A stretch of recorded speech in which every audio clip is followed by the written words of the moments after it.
Continuar este tema precisamente con la historia de Abraham y Abimelech.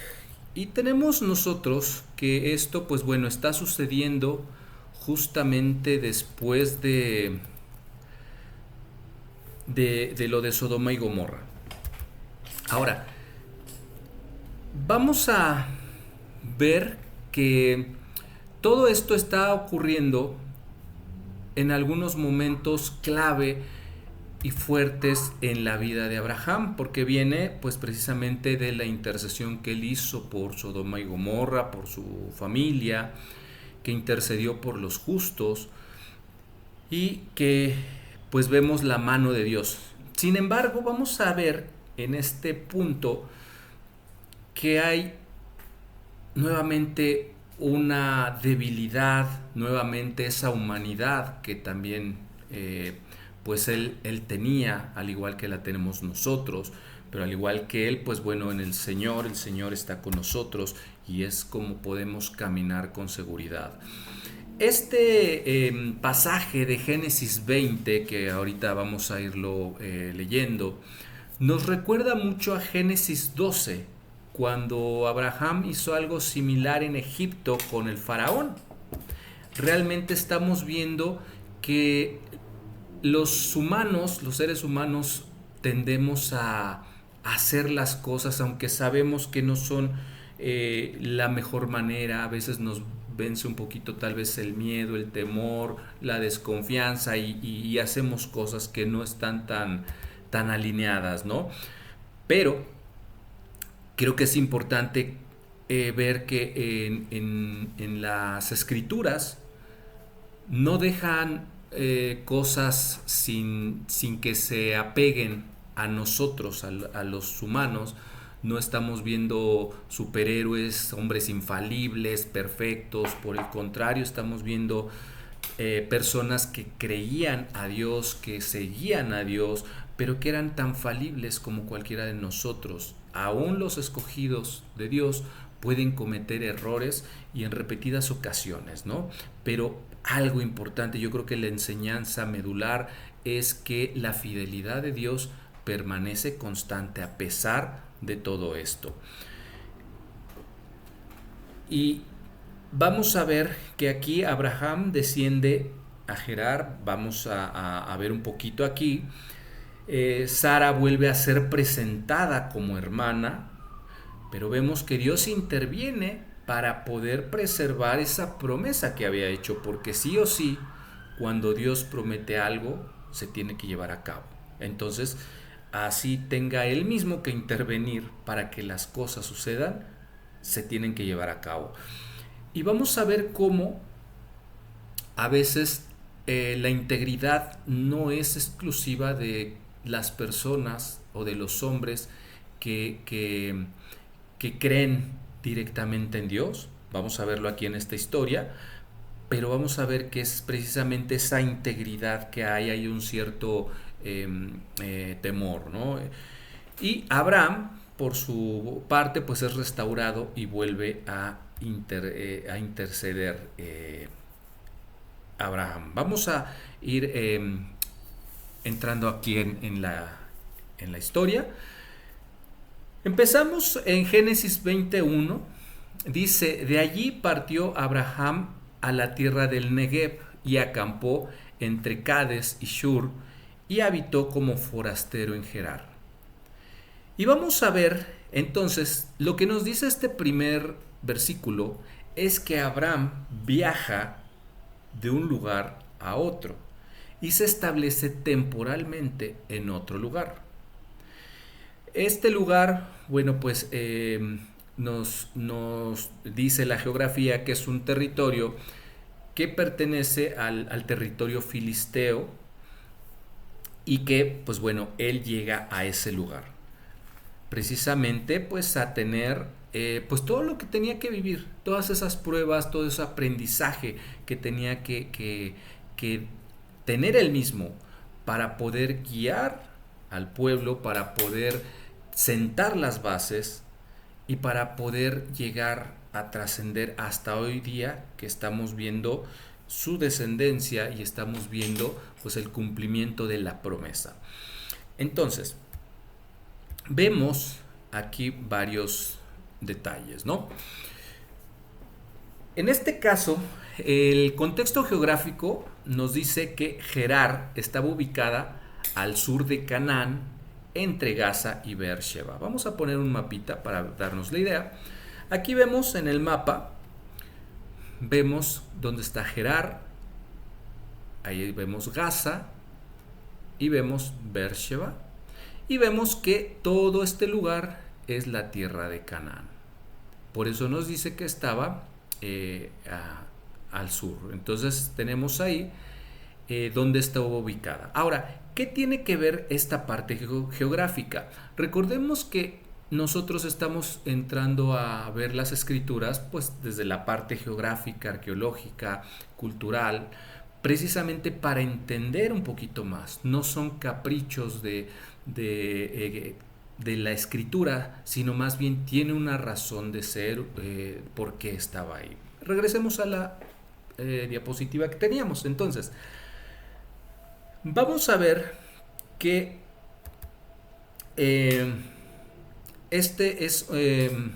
estaba ubicada al sur de Canaán, entre Gaza y Beersheba, y era una zona estratégica, era una ruta comercial hacia Egipto, ¿sí? Es decir, era una ruta de paso, una ruta transitada, y recordemos que bueno, era algo importante para los asentamientos antiguos, sobre todo para poderse permanecer durante algún tiempo, pues el estar cerca de caminos, que hubiera comunicación, que hubiera pues otras cosas como agua, como vegetación. ¿Para qué? Pues para poder pastar los animales, tener alimento, etcétera. En este caso nos está diciendo precisamente que era una ruta comercial hacia Egipto, una región fronteriza, y era un área fértil para pastoreo. Y aquí haciendo este tema, encontré que los arqueólogos asocian esta región con alrededores de Tel Aror o Tel Abu Ureira, que son precisamente lugares en los que se han encontrado fortificaciones cananeas, sistemas de almacenamiento de agua, y esto denota la presencia de pueblos, si no nómadas por completo, al menos sí seminómadas. Entonces, de esta manera nosotros vemos que el pueblo estaba asentado en un lugar estratégico. Asentado temporalmente. Recuerden que era un pueblo que se movía de un lugar a otro de manera como nómadas, ¿no? En ese entonces.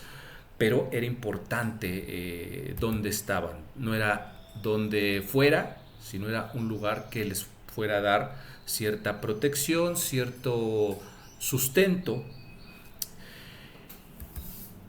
Y bueno, las ciudades estaban gobernadas por reyes locales, y aquí vemos que Abimelech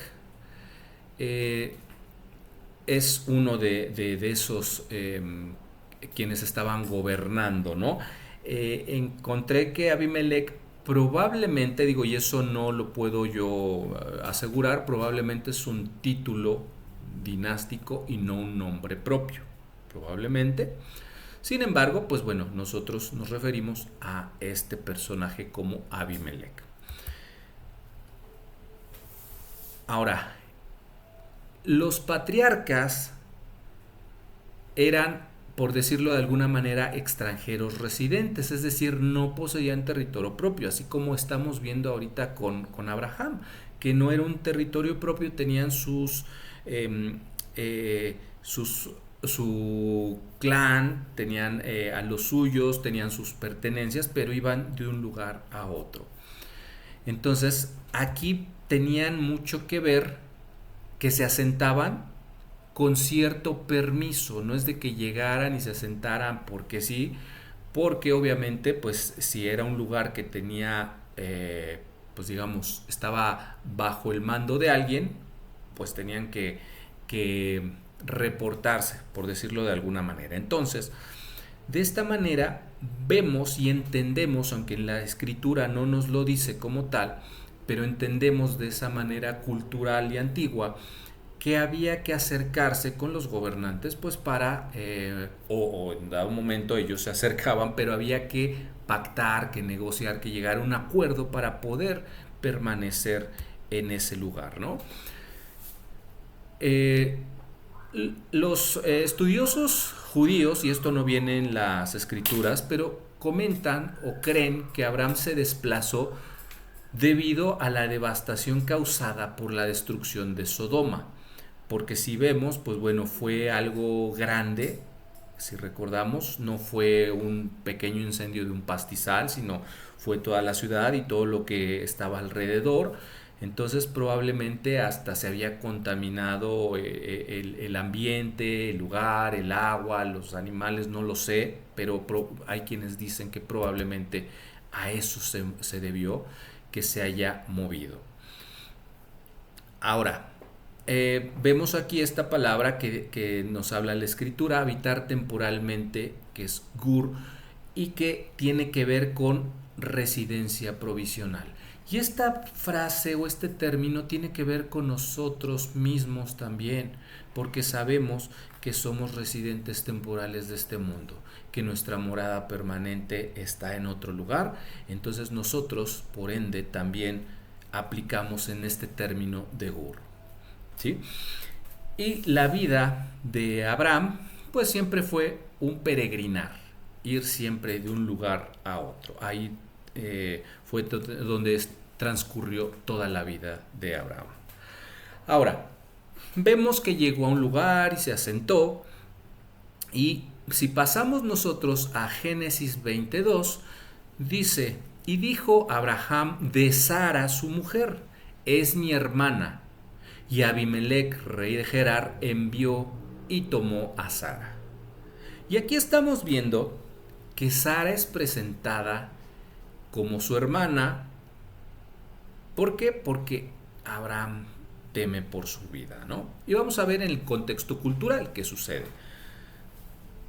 Por todo esto que estamos viendo, los estudiosos judíos, y podemos incluso nosotros entenderlo entre líneas, que Sara conservaba una apariencia extraordinaria, incluso en edad avanzada, porque de lo contrario, pues bueno, yo creo que no hubiera habido este temor. Entonces eso nos da a entender. Sin embargo, es una, pues bueno, una idea, una especulación que se tiene. No obstante, era una realidad que Abraham tuvo temor.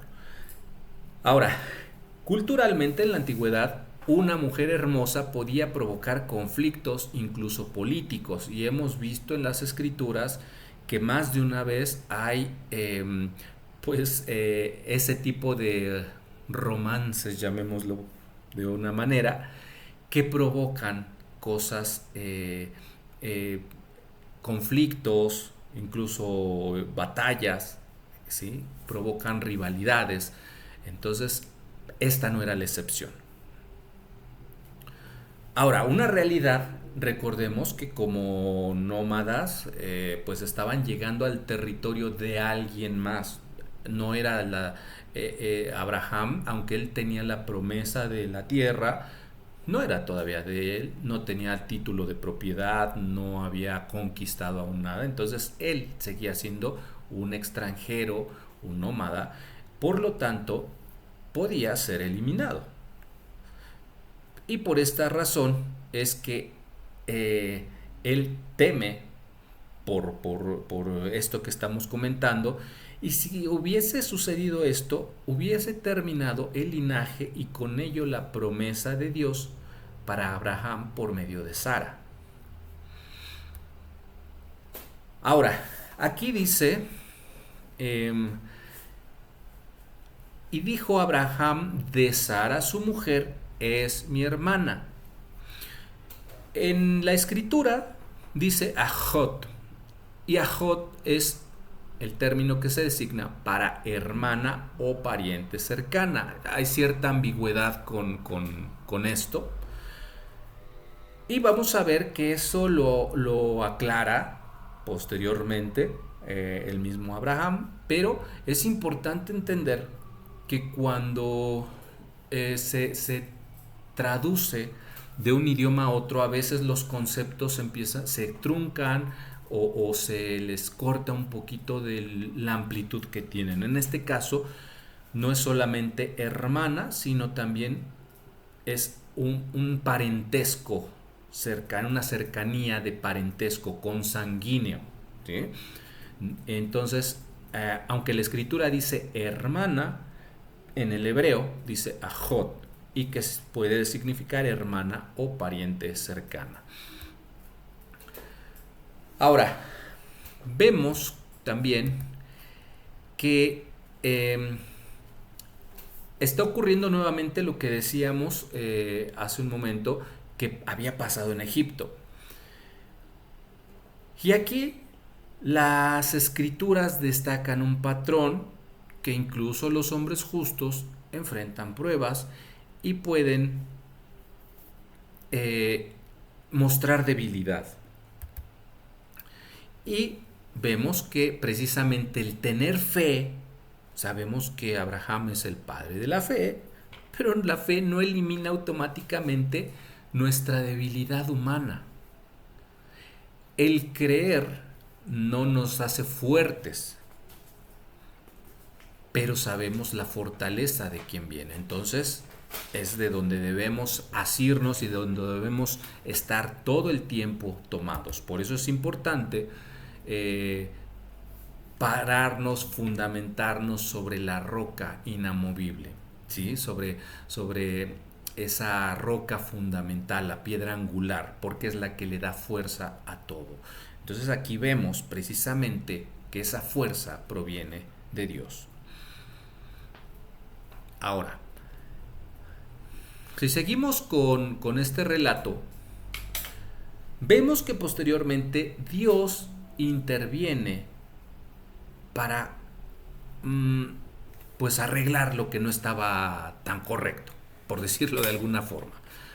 Génesis 20 dice, del 3 al 7 dice, pero Dios vino a Abimelec en sueños de noche y le dijo, he aquí muerto eres a causa de la mujer que has tomado, la cual es casada con marido. Mas Abimelec no se había llegado a ella y dijo, Señor, ¿matarás también al inocente? ¿No me dijo él, mi hermana es, y ella dijo, ¿es mi hermano? Con sencillez de mi corazón y con limpieza de mis manos he hecho esto.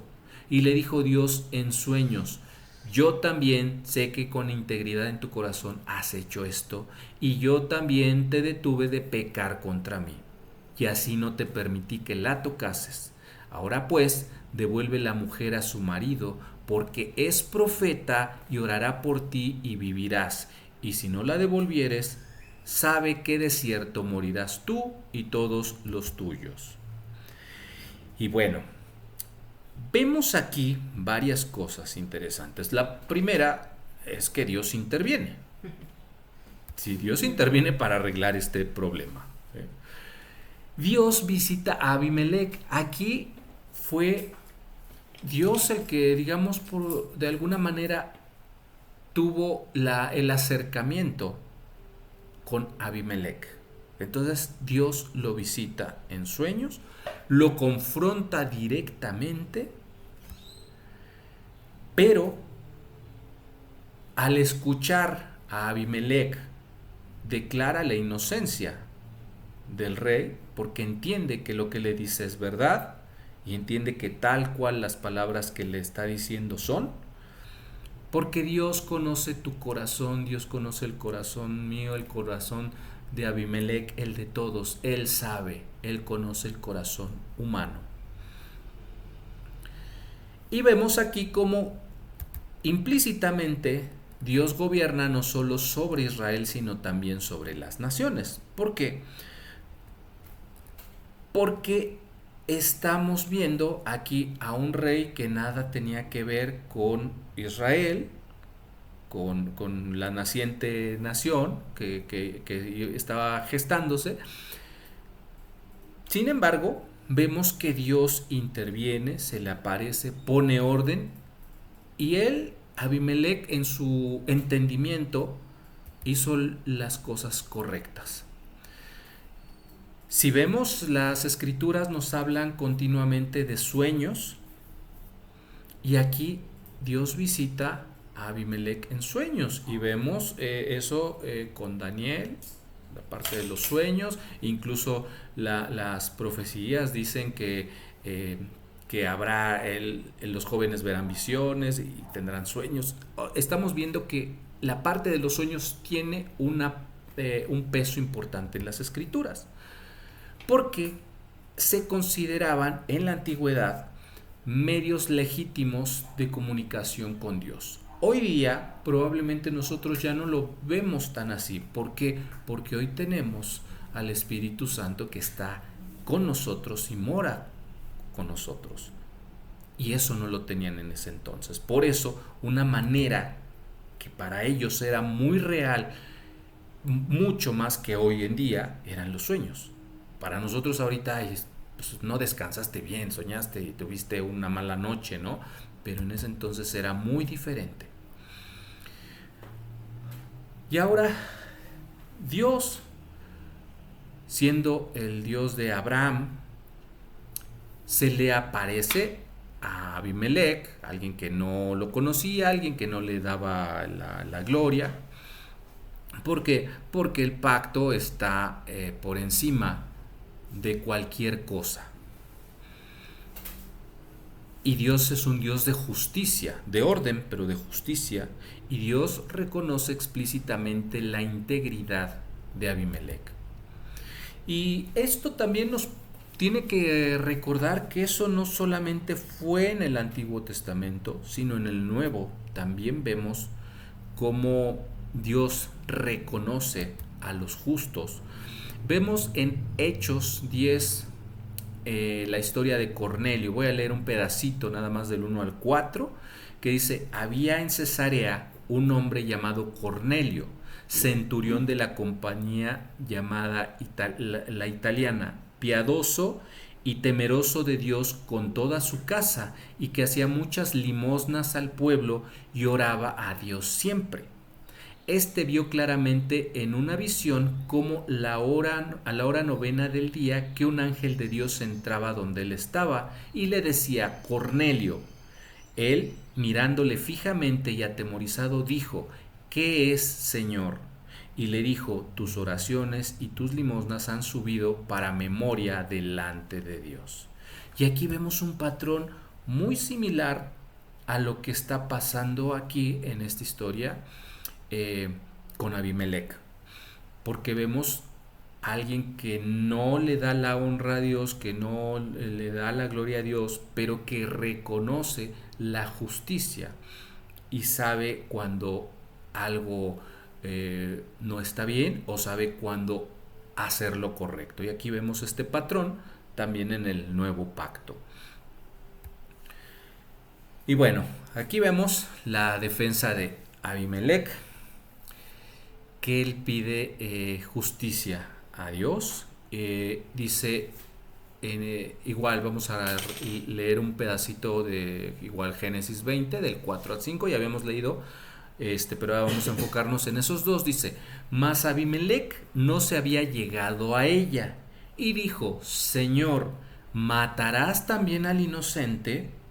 ¿No me dijo él, mi hermana es, y ella también dijo, es mi hermano? Con sencillez de mi corazón y con limpieza de mis manos he hecho esto. Y fíjense qué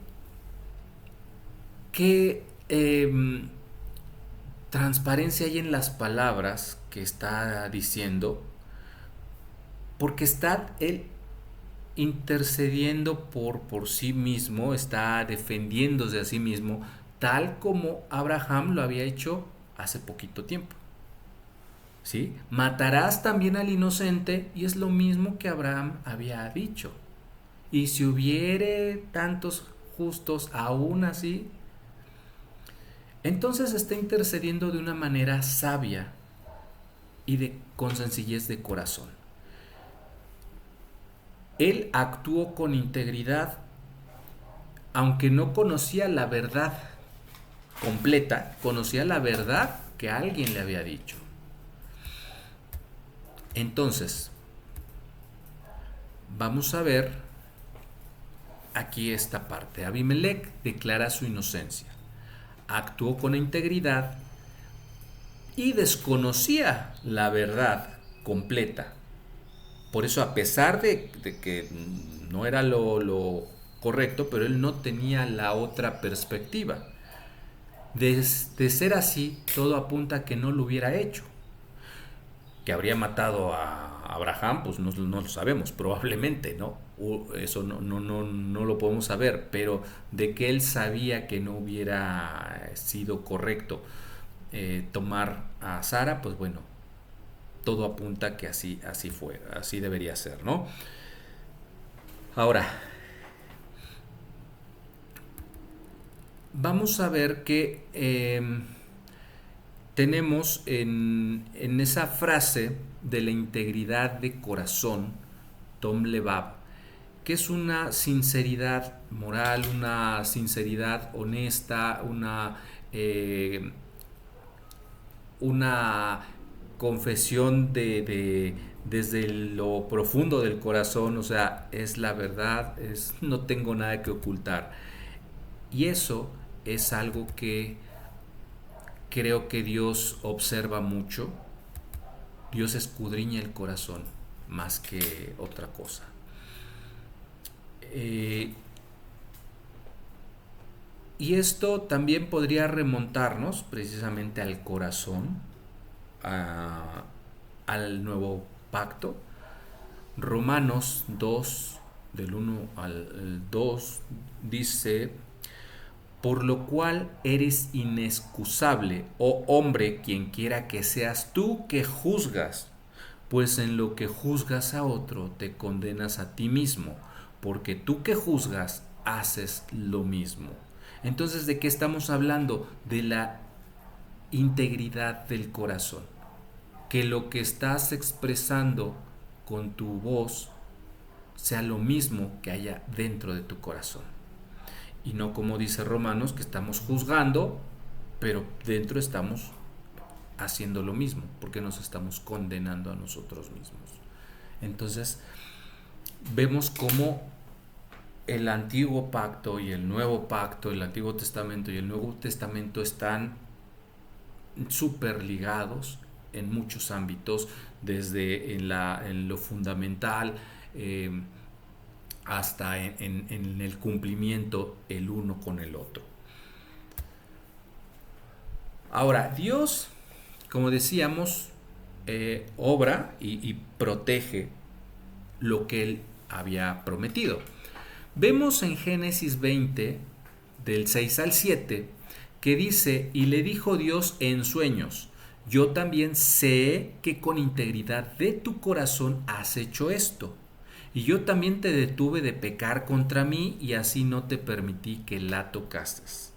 Ahora pues devuelve la mujer a su marido, porque es profeta, y orará por ti y vivirás. Y si no la devolvieres, sabe que de cierto morirás tú y todos los tuyos. Entonces, aquí vemos que Dios está obrando, porque Dios impide el contacto con Sara. Él mismo le dice: así no te permití que la tocases, ¿sí? Te detuve de pecar.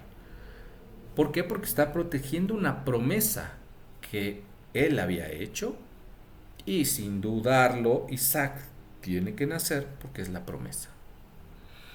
Ahora, algo interesante que vemos, que menciona y dice: devuelve la mujer a su marido porque es profeta y orará por ti.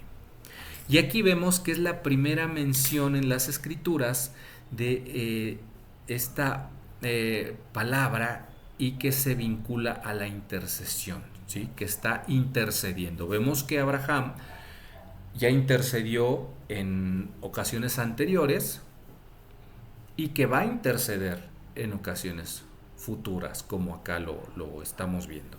Entonces Dios le llama profeta. Y este pequeño suceso de toda esta intervención elimina cualquier cuestionamiento sobre la paternidad de Isaac. ¿Por qué? Porque aquí no hay, no habría forma, no habría justificación o no habría manera de pensar que, eh, pues vamos, contradecir a lo que Dios está diciendo. Ok, entonces aquí Isaac va a nacer de Sara tal como Dios lo dijo, porque Él está obrando que así fuese. ¿Sí? Ahora, las escrituras, nosotros viéndolo desde un punto de vista ya entendiendo el contexto, las escrituras quieren dejar absolutamente claro, que no quede lugar a dudas, que Isaac pertenece al linaje de Abraham. ¿Sí? Entonces, y eso es algo bien importante, porque de ahí proviene el pueblo de Dios. Entonces, por eso no podía haber lugar a confusión. Ahora vamos a seguir adelante y vamos a retomar un poquito aquí, vamos a ahondar un poquito en el temor de Dios en Abimelech, porque dice Génesis 28. Entonces Abimelech se levantó de mañana y llamó a todos sus siervos y dijo todas estas palabras en los oídos de ellos, y temieron los hombres en gran manera. Es decir, él se levantó muy temprano, llamó a todos sus siervos, a todo su equipo de trabajo, y dijo estas palabras en los oídos de ellos. Es decir, todo lo que él escuchó de Dios lo comentó, y los hombres temieron en gran manera. Y recordemos, ya habíamos hablado de lo que significa temor. Temor no es un miedo infundado, bueno, tiene varias acepciones, pero la que estamos, la que la Biblia está empleando aquí, pues es ese respeto excelso y soberano que se tiene hacia Dios. Entonces, eso es lo que está sucediendo. Entonces, el temor a Dios, Abimelech reúne a sus siervos, comunica la advertencia que recibió, todos experimentan el temor, y lo que decía ahorita, yirá, temor reverente o respeto profundo. Esa palabra que se usa ahí, yirá, es temor reverente o respeto profundo. Y muchas veces aquí en Occidente nosotros temor pues siempre lo asociamos con miedo, ¿no? Cuando realmente es esto que vemos en pantalla. Temor reverente. Sé que debo respetar, debo tener respeto, eso, y respeto profundo, así que son digamos, conceptos similares que representan lo mismo, ¿no? Y vemos cómo el temor reverente produce acción inmediata, porque cuando sabemos que hay alguien a quien le debemos esa reverencia, ese respeto profundo, y nos dice algo, actuamos de manera inmediata. Entonces, y aquí nada más para terminar este pedacito de pasaje, algo que puede resultar sorprendente es que, fíjense, el rey pagano responde con mayor rapidez que muchos personajes del pacto y que muchos de nosotros, ¿no? Entonces, ¿esto qué nos quiere enseñar? Es importante la obediencia, es importante el temor a Dios, y recordemos que el temor a Dios es el principio de la sabiduría. Entonces, las escrituras todo el tiempo nos están confirmando, o se están confirmando a sí mismas, para que entendamos lo que Dios quiere que tengamos que entender, ¿no? Ahora viene lo siguiente, ¿no? La confrontación a Abraham. Y como dice ahí, el pagano reprende al patriarca, que no debiera ser así. Sin embargo, bueno, vamos a ver, dice del 9 al 10. Dice, después llamó a Abimelec a Abraham y le dijo: ¿qué nos has hecho? ¿En qué pequé yo contra ti, que has atraído sobre mí y sobre mi reino tan grande pecado? Lo que no debiste hacer conmigo. Dijo también a Abimelec a Abraham: ¿qué pensabas para que hicieses esto? Le está reclamando, y con justa razón, porque lo engañó. ¿Sí? Y Abimelec cuestiona directamente a Abraham, le señala el peligro que le causó, y expone la gravedad del engaño. Y aquí vemos que a veces Dios utiliza voces inesperadas para confrontar a sus siervos, para confrontarnos.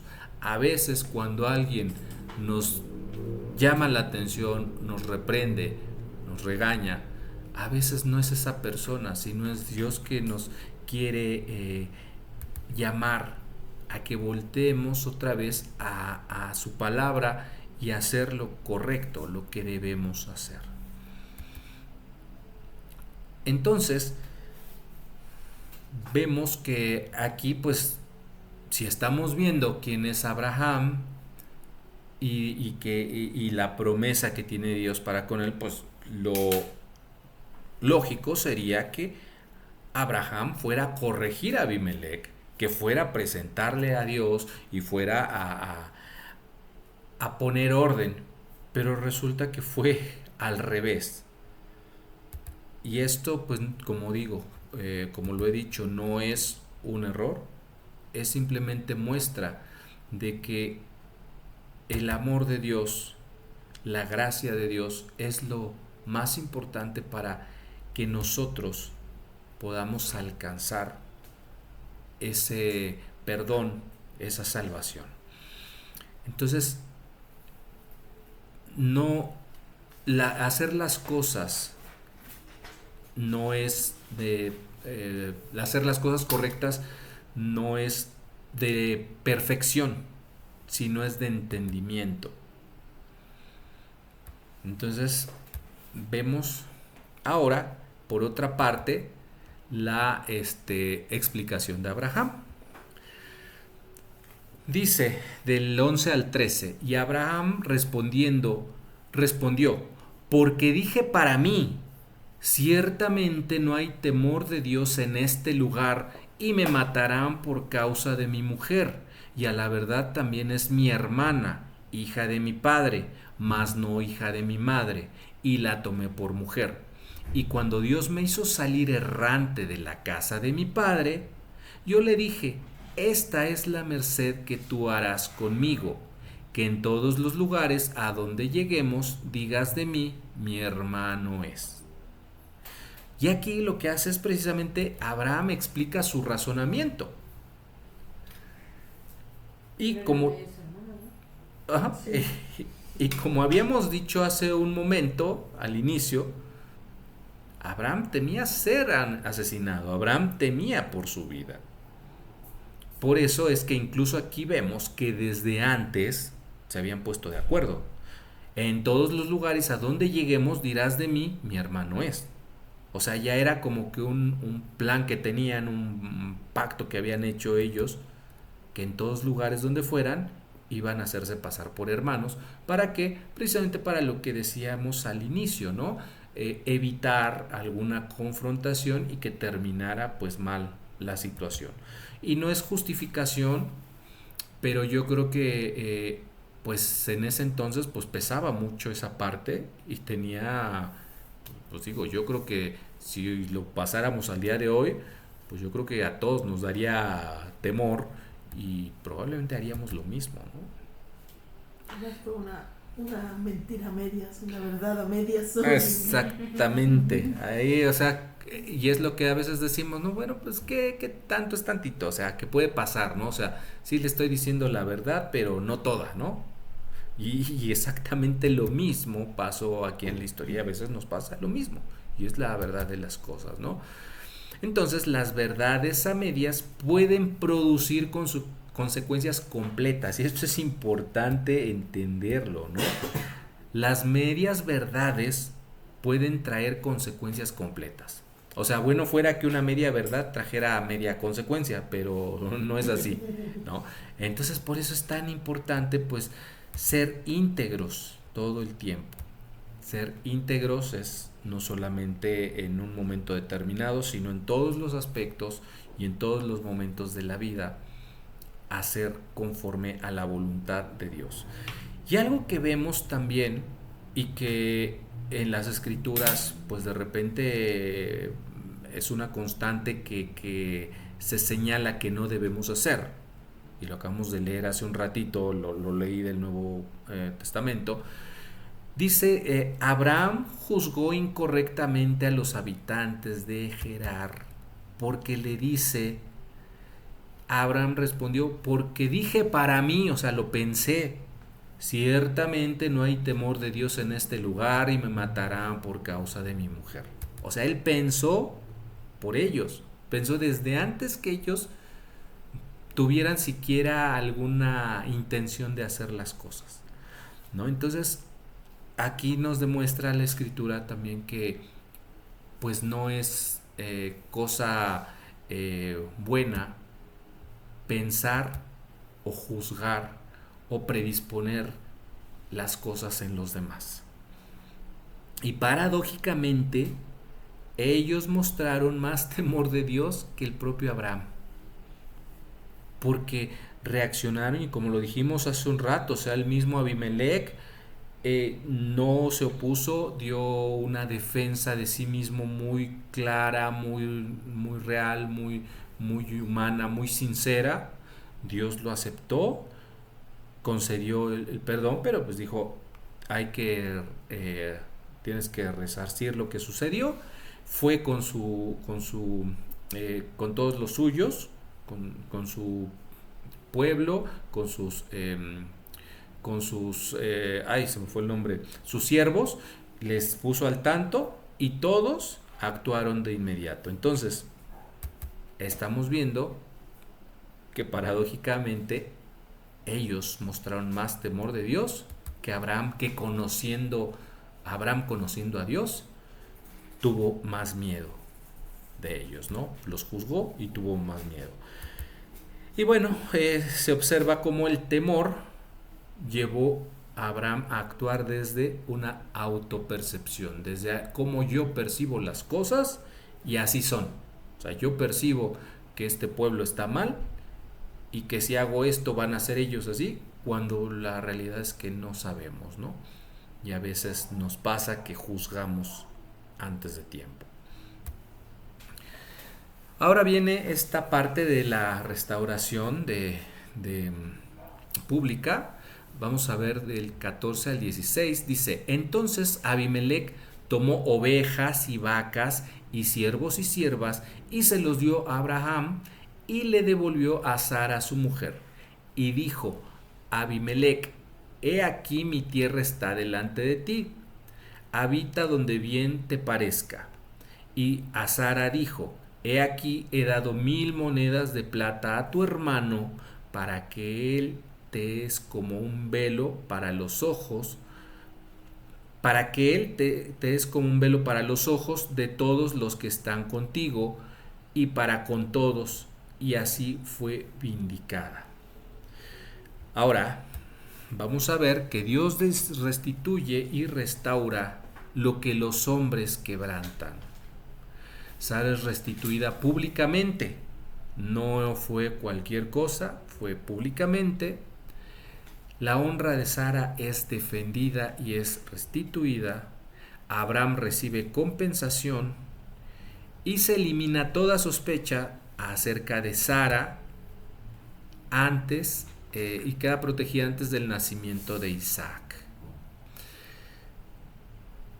Y es interesante aquí porque culturalmente la compensación económica funcionaba como una evidencia pública. Se hacía público algo. No era nada más compensar económicamente, sino era evidenciar en público las cosas como son, las cosas correctas o lo que se tenía que evidenciar. Y eso hace que se elimine toda sospecha sobre Sara. Decíamos, es importante que la reputación de Sara quedara totalmente libre antes del nacimiento de Isaac. Por eso es tan importante en este relato la intervención de Dios y todo lo que se fue suscitando y cómo Abimelec obró bien e hizo las cosas de manera correcta y las hizo en público. Porque cuando hay cosas que se hacen en lo oculto, pues bueno, queda duda si realmente se están haciendo de manera correcta, si no son correctas. En cambio, cuando las cosas, la verdad sale a la luz y se hace pública, es cuando no queda lugar a duda de las cosas. Y después de esto vamos a ver cómo Abraham, que ya fue nombrado por Dios como el profeta, intercede. ¿Sí? Aquí es la primera aparición formal de la función profética. Y vemos en el versículo 17 que dice: entonces Abraham oró a Dios y Dios sanó a Abimelec y a su mujer y a sus siervas y tuvieron hijos. Y vemos que Abraham ora por Abimelec, intercede por él, Dios escucha, la sanidad comienza y ahora quien provocó el problema ahora participa en la solución. Y es importante entender que nosotros no somos perfectos. Aún los grandes hombres de la Biblia, aquí estamos viendo a Abraham, pero podemos hablar del rey David, podemos hablar, no todos, desde luego, pero sí varios que podemos ver que tienen esta situación, que comienzan algún problema, alguna situación, pero después forman parte de la solución y de la bendición. Y aquí vemos cómo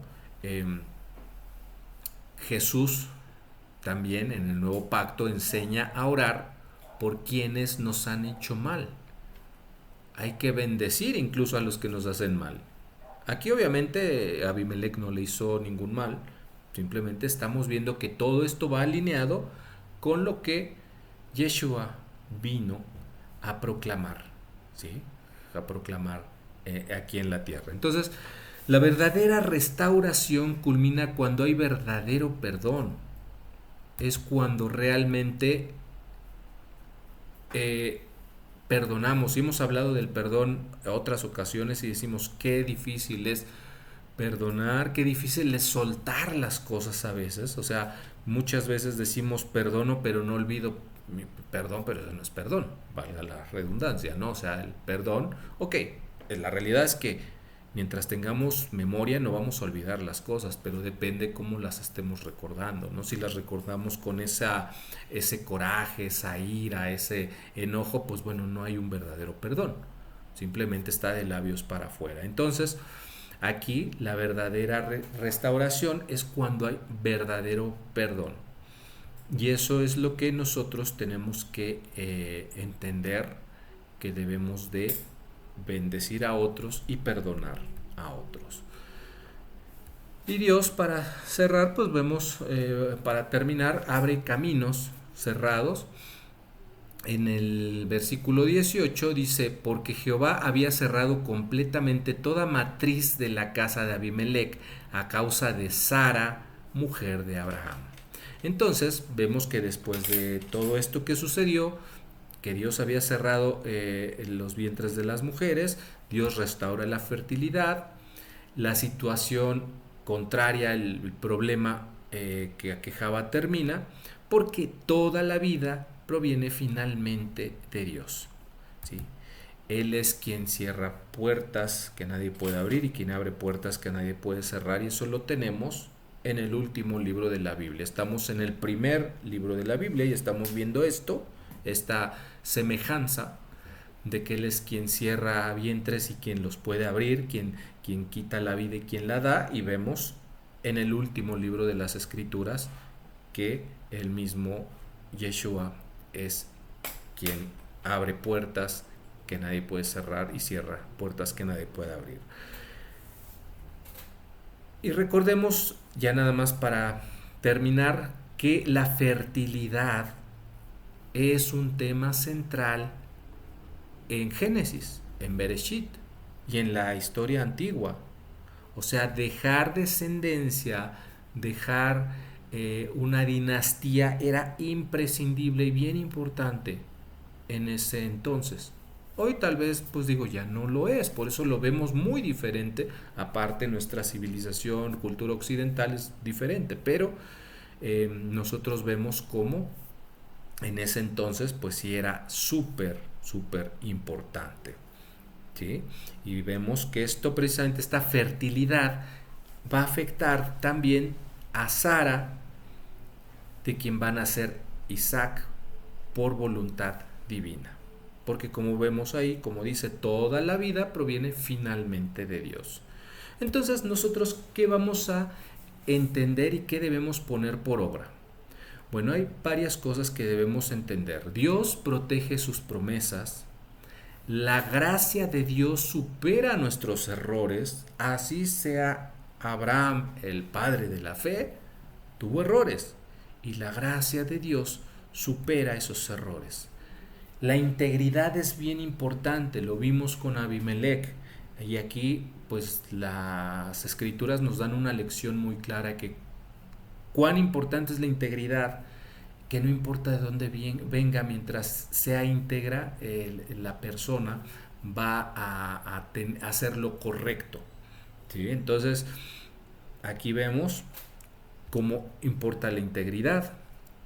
El temor humano distorsiona las decisiones y lo vimos aquí directamente con Abraham, o sea, su mismo miedo, su mismo temor distorsionó, le hizo tomar una mala decisión que tuvo ciertas consecuencias, que Dios vino a decir, a ver, hasta aquí, pongo orden y corregimos porque el plan sigue. Y la intercesión de Dios precisamente corrige y trae esa restauración. ¿Sí? Entonces, la fidelidad de Dios es más grande que nuestra fragilidad humana. Los errores, aunque los repitamos, no anulan tu llamado, no anulan el llamado de nadie. Entonces, sigamos adelante a pesar de nuestros errores. No quiere decir, esto no es licencia para equivocarnos, estar haciendo las cosas a propósito, pero es para saber que no estamos exentos de equivocarnos y que tenemos que seguir adelante. La integridad es reconocida por Dios donde quiera que exista, porque Dios escudriña el corazón. ¿Sí? Y obviamente aquí también nos está dando una enseñanza bien importante. Abimelech no sabía la verdad y por eso fue tomado como justicia. Pero ya una vez que supo la verdad, Dios le pidió a ver. Sí, no te preocupes.